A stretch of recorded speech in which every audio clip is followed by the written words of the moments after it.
രണ്ട് പേരിൽ ആർക്കെങ്കിലും ഒരാൾക്കെങ്കിലും വർക്ക് വിസ കിട്ടണം. ഒരു സ്റ്റുഡൻ്റായിട്ട് യു കെയിലേക്ക് പോരുമ്പോൾ മനസ്സിലുണ്ടായിരുന്ന ഏറ്റവും വലിയ ആഗ്രഹം അതായിരുന്നു കേട്ടോ. പക്ഷെ നാട്ടിലിരുന്ന് ചിന്തിച്ച പോലെ അത്ര ഈസി ആയിട്ടുള്ള ജേണിയൊന്നും ആയിരുന്നില്ല അത്. ഒരുപാട് സ്ഥലങ്ങളിൽ നിന്ന് റിജക്ഷൻ ഫേസ് ചെയ്യേണ്ട വന്നു. ഇഷ്ടമില്ലാഞ്ഞിട്ടും കഷ്ടപ്പെട്ട് ചെയ്ത കുറേ ജോലികളുണ്ടായിരുന്നു. സ്വപ്നം കണ്ട ജീവിതവും യാഥാർത്ഥ്യവും തമ്മിൽ എത്രത്തോളം ഡിഫറൻസ് ഉണ്ടെന്ന് മനസ്സിലായ കുറേ ദിവസങ്ങൾ.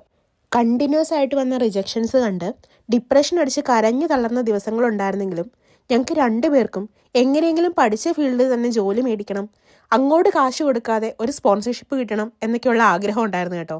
അതിലേക്കുള്ള ഓരോ സ്റ്റെപ്പിലും ഫേസ് ചെയ്യേണ്ട വന്ന സ്ട്രെസ്സും സ്ട്രഗിളും ഒക്കെ ഇപ്പം ചിന്തിക്കുമ്പോൾ നിസ്സാരമായിട്ട് തോന്നുമെങ്കിലും അനുഭവിക്കുന്ന സമയത്ത് അതൊന്നും അത്ര ഈസി ആയിരുന്നില്ല. അതിൻ്റെ ഇടയിൽ മാറി മറിഞ്ഞു വന്ന വിസ റൂളുകളെല്ലാം കാരണം നാട്ടിലേക്ക് തിരിച്ചു പോകേണ്ടി വരും എന്ന് ചിന്തിച്ച ദിവസങ്ങൾ വരെ ഉണ്ടായിട്ടുണ്ട്.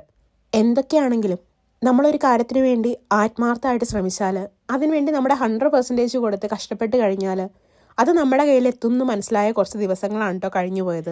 ഞങ്ങളെപ്പോലെ തന്നെ ഞങ്ങൾക്ക് വിസ കിട്ടണം എന്ന് ആഗ്രഹിച്ച കുറച്ച് മനുഷ്യരുടെ എഫേർട്ടും കൂടെ കൂടിയപ്പോൾ മുന്നോട്ടൊരു 3 വർഷം പ്രതീക്ഷിച്ചിരുന്ന ഞങ്ങൾക്ക് 5 വർഷം കൈ കിട്ടിയിട്ടുണ്ട്. നമ്മളിപ്പോൾ കടന്നു പോകുന്ന സിറ്റുവേഷൻ അത് ചിലപ്പോൾ അത്ര ഈസി ഒന്നും ആയിരിക്കില്ല. പക്ഷേ നമ്മൾ തോറ്റു കൊടുക്കാതെ മുന്നോട്ട് പോയി കഴിഞ്ഞാൽ ഉറപ്പായിട്ടും എന്തെങ്കിലും ഒരു നല്ലത് നമുക്ക് വേണ്ടി കാത്തിരിപ്പുണ്ടാവും.